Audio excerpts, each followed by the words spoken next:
Nzahimbaza Uwiteka iminsi yose, ishimwe rye rizaba mu kanwa kanjye iteka.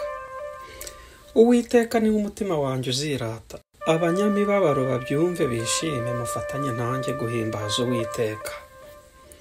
Dushyirane hejuru izina rye. Nashatse Uwiteka aransubiza, ankiza ubwoba nari mfite bwose. Abamurebyeho bavirwa n'umucyo mu maso habo, ntiyazagira ipfunwe iteka. Uyu munyamibabaro yaratatse Uwiteka aramwumva, amukiza amakuba n'ibyago bye byose. Marayika w'Uwiteka abambisha amahema ye kugota abamwubaha, akabakiza.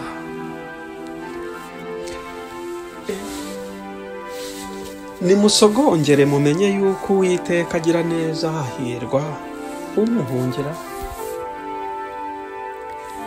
Mwubahe Uwiteka mwabera mwe, kuko abamwubaha batazagira icyiza bakena.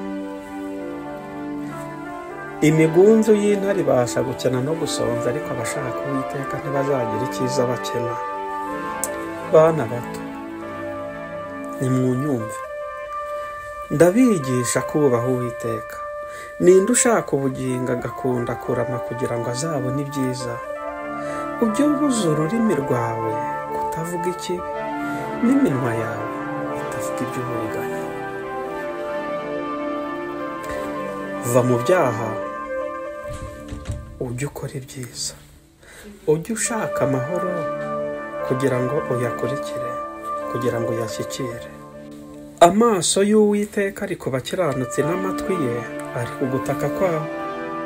Igitsure cy'Uwiteka kiri ku bakora ibyaha, kugira ngo amareho kwibukwa kwabo mu isi.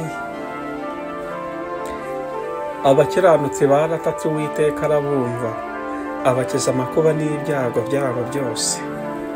Uwiteka aba hafi y'abafite imitima imenetse, kandi akiza abafite imitima ishenjaguwe. Amakuba n'ibyago by'umukiranutsi ni byinshi, ariko Uwiteka amukiza muri byose.